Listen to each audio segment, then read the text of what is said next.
Dear students, welcome back to my channel English with Jagadish.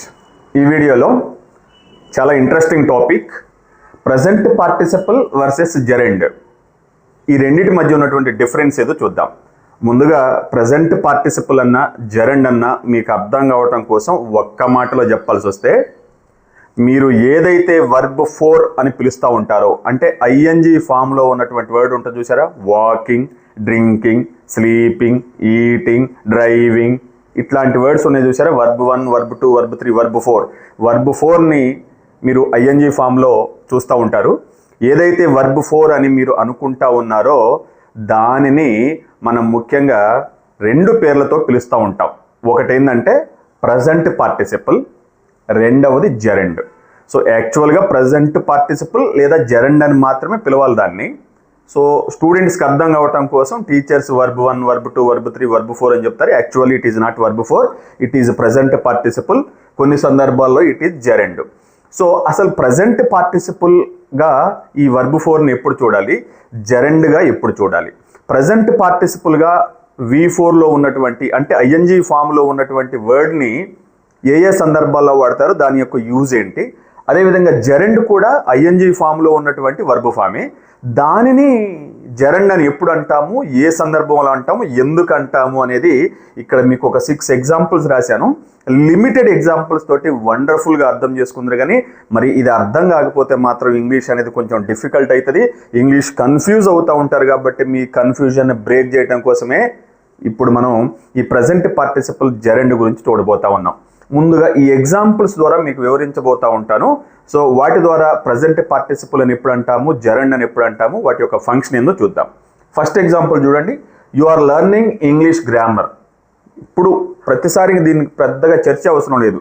ఈ ING ఫామ్లో ఉన్నటువంటి వర్డే present participle అన్న అవుతుంది, జెరెండ్ అన్న అవుతుంది. ఎప్పుడు ప్రజెంట్ పార్టిసిపల్, ఎప్పుడు జెరెండ్ అనేది తెలుసుకుందాం. సో వాటి యొక్క ఫంక్షన్స్ కూడా చూద్దాం. You are learning English grammar. ఇక్కడ ఆర్ లెర్నింగ్ అనేది వర్బ్గా వాడబడింది, అంటే హెల్పింగ్ వర్బ్ ప్లస్ వర్బ్ 4. అంటే జనరల్గా మీరు చూసినట్లయితే ఈ సాధారణంగా బిగినర్స్ అందరూ కూడా, ఇంగ్లీష్ నేర్చుకునే వాళ్ళందరూ కూడా ఈ ఇంగ్ ఫామ్లో ఉన్నటువంటి వర్డ్స్ని చూసి వర్బ్ అనుకుంటారు.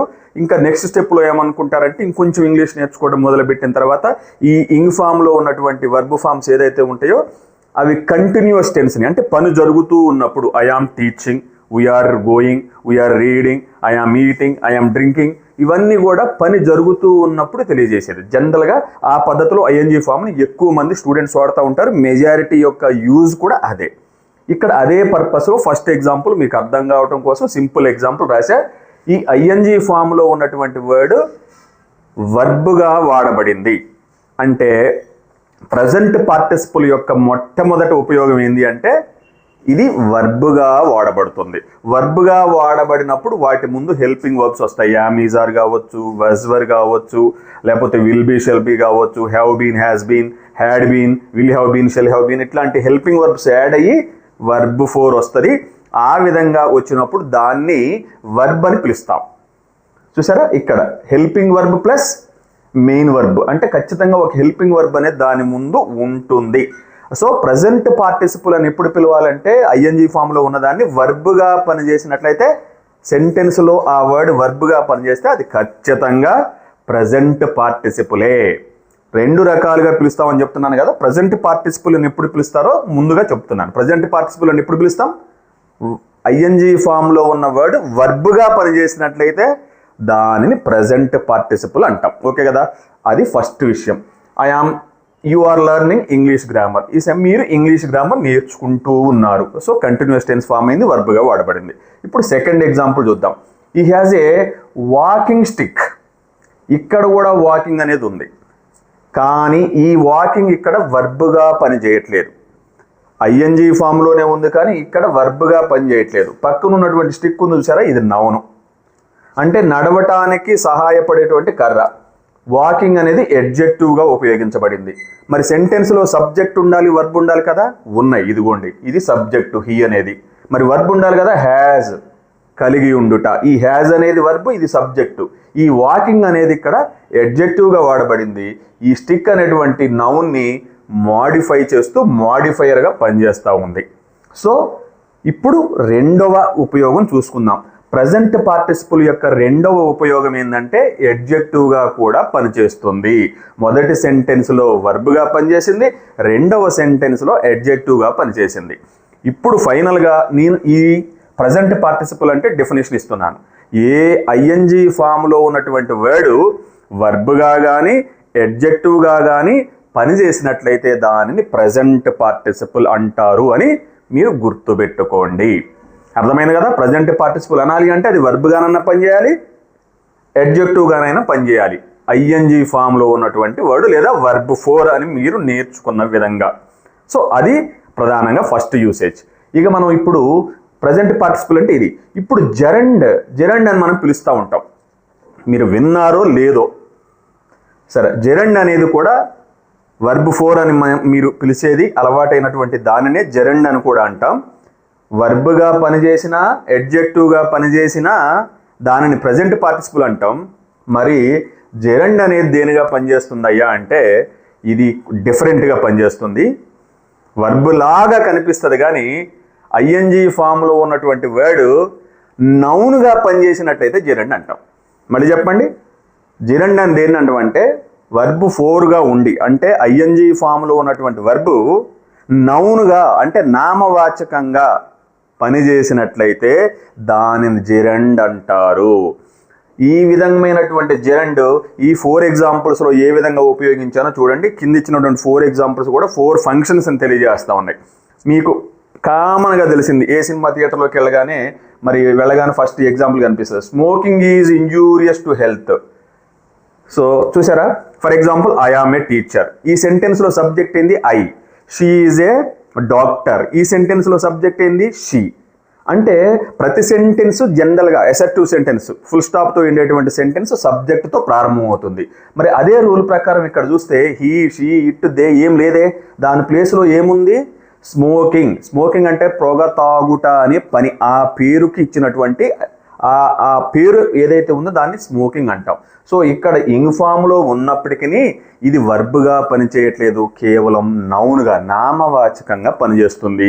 ఇట్లాంటి సందర్భాల్లో జెరండ్ యొక్క ఉపయోగం ఏంటంటే, జెరండ్ యొక్క మొట్టమొదటి ఉపయోగం ఏంటంటే సెంటెన్సెస్కి సబ్జెక్ట్గా పనిచేస్తుంది. As in the third example, smoking is injurious to హెల్త్లో ఇక్కడ స్మోకింగ్ అనేది సెంటెన్స్ యొక్క సబ్జెక్ట్గా పనిచేస్తుంది. సబ్జెక్ట్గా పనిచేసిన, ఇంకో తీరుగా పనిచేసిన జెరండ్ అనగానే నౌన్ అంటే నామవాచకం గుర్తుపెట్టుకోండి. ప్రజెంట్ పార్టిసిపుల్ అంటే వర్బ్ అన్నా కావాలి, ఎడ్జెక్టివ్ అన్నా కావాలి. మరి జెరండ్ అంటే మాత్రం ఇది నౌన్ ఫామ్గా గుర్తించాలి.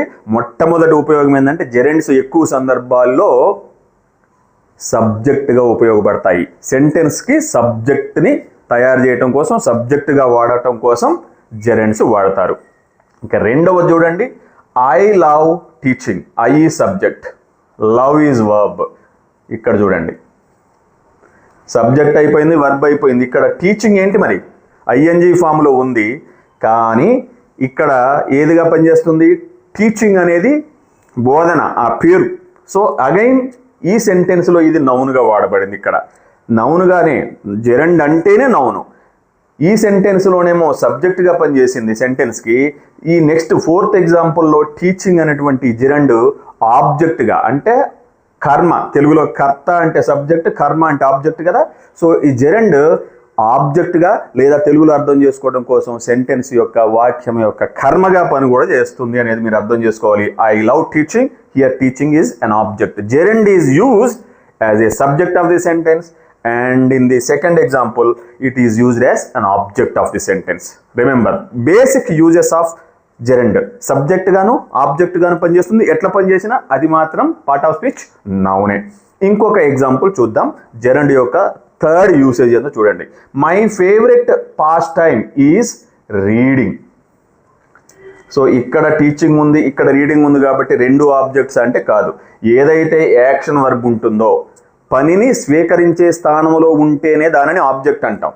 ఇక్కడ కూడా ఆబ్జెక్ట్ ప్లేస్లోనే ఉంది కానీ ఇది ఆబ్జెక్ట్గా లేదు. ఇక్కడ చూడండి, ఇక్కడ మై ఫేవరెట్ పాస్ట్ టైం, ఇదంతా subject. My favourite past time ఖాళీగా ఉన్నప్పుడు నేను ఇష్టపడి చేసే పని. బీ వర్బ్, ఇది am, is, are, was verb main వర్బ్గా వాడబడినప్పుడు అవి పనిని తెలియజేయవు. ఉండటాన్ని తెలియజేస్తాయి. సో ఇది వర్బ్. సో ఇక్కడ పని జరగట్లే, ఉండుటానే తెలియజేస్తుంది. పని జరగనప్పుడు పని ఎవరు పొందరు కదా. సో దీన్ని ఏమంటామంటే ఈ బీ వర్బ్స్ తర్వాత వచ్చేటువంటి వర్డ్స్ని మనం ఇంగ్లీష్లో కాంప్లిమెంట్ అని పిలుస్తాం. బీ ఫార్మ్స్ తర్వాత వచ్చేటువంటి వర్డ్స్ని మనం జనరల్గా కాంప్లిమెంట్ అని పిలుస్తాం. అంటే మీకు ఇక్కడ లాగానే కనిపించవచ్చు కానీ ఇది యాక్షన్ వర్బ్. ప్రేమించుట దేనిని, టీచింగ్. ఉండుట దేనిని అనేది ఉంటుందా ఇక్కడ అని క్వశ్చన్ ఉండదు. సో ఇది. సో ఇక్కడ రీడింగ్ అనేది ఏ విధంగా పనిచేసింది, ఈ యొక్క జెరండ్ కాంప్లిమెంట్ ఆఫ్ ది వర్బ్గా పనిచేసింది. బీ వర్బ్ యొక్క కాంప్లిమెంట్గా పనిచేసింది. అది జెరండ్ యొక్క third usage. And finally let me complete saying fourth usage of gerund. Besides driving I like singing. I అనేది సబ్జెక్టు, లైక్ అనేది వర్బ్, సింగింగ్ అనేది మళ్ళీ ఇంగ్ ఫామ్లో కనిపిస్తుంది. సేమ్ ఎగ్జాంపుల్ ఇక్కడ లాగానే ఆబ్జెక్ట్గా పనిచేసింది. సింగింగ్ అనేది నాకు సింగింగ్ ఇష్టం. దేనిని ఏమి ఇష్టం, సింగింగ్ ఇష్టం. సో ఇక్కడ జెరండ్ ఆబ్జెక్ట్గా పనిచేసింది. ఇక్కడ ఆబ్జెక్టే, ఇక్కడ ఆబ్జెక్టే. కానీ నేను మాట్లాడుతాను దీని గురించి కాదు. ఇక్కడ డ్రైవింగ్ చూసారా మళ్ళీ ఐఎన్జీ ఫామ్లో ఉంది. ఇది సబ్జెక్టు కాదు, ఆబ్జెక్టు కాదు, లేకపోతే కాంప్లిమెంటు కాదు. ఇక్కడ ఉన్నటువంటి ప్రిపోజిషన్ ఏదైతే ఉందో బిసైడ్స్ అనేది సెంటెన్స్లో preposition. So object of the preposition అంటాం. సో సర్టన్ ప్రిపోజిషన్స్ తర్వాత కూడా ఈ జెరండ్ అనేది వాడబడుతుంది. అర్థమైంది కదా. జెరండ్ అనేది సబ్జెక్ట్ ఆఫ్ ది సెంటెన్స్గా, ఆబ్జెక్ట్ ఆఫ్ ది సెంటెన్స్గా, లేదా ఆబ్జెక్ట్ ఆఫ్ ది లేదా కాంప్లిమెంట్గా పనిచేస్తుంది. కొన్ని సందర్భాల్లో ఆఫ్టర్ సర్టన్ ప్రిపోజిషన్స్ తర్వాత వస్తుంది. ఓవరాల్గా చూసినట్లయితే ఈ ఐఎన్జీ ఫామ్లో ఉన్న వాటిని మనం రెండు రకాలుగా ఉపయోగిస్తాం. ఒకటి ప్రజెంట్ పార్టిసిపల్, రెండవది జెరండ్. ప్రజెంట్ పార్టిసిపల్గా ఉపయోగించినట్లయితే ఆ యొక్క ఐఎన్జీ ఫామ్లో ఉన్నటువంటి వర్బ్ ఫామ్ ఏదైతే ఉంటుందో అది వర్బ్ గాను అడ్జెక్టివ్ గాను పనిచేస్తుంది. అదేవిధంగా మరి జెరండ్గా పనిచేసినప్పుడు మాత్రం అది సెంటెన్సెస్లో ఎక్కడున్నా, సబ్జెక్ట్ ప్లేస్లో ఉన్న, ఆబ్జెక్ట్ ప్లేస్లో ఇంకెక్కడున్నా సరే అది నౌన్గా పనిచేస్తుంది. సో ఈ డీటెయిల్స్ తోటి మీకు ఇక నుంచి ఐఎన్జీ ఫామ్లో ఉన్నటువంటి వర్డ్స్ను చూసి కన్ఫ్యూజ్ అవ్వరనుకుంటున్నాను. ఈ వీడియో యూస్ఫుల్గా ఉంటే మరి తప్పనిసరిగా లైక్ చేయండి, అవసరమైన వాళ్ళకి షేర్ చేసి ఛానల్ని సబ్స్క్రైబ్ చేసుకొని వాచ్ చేస్తారని ఆశిస్తూ I wish you all the best. Will meet in the next video.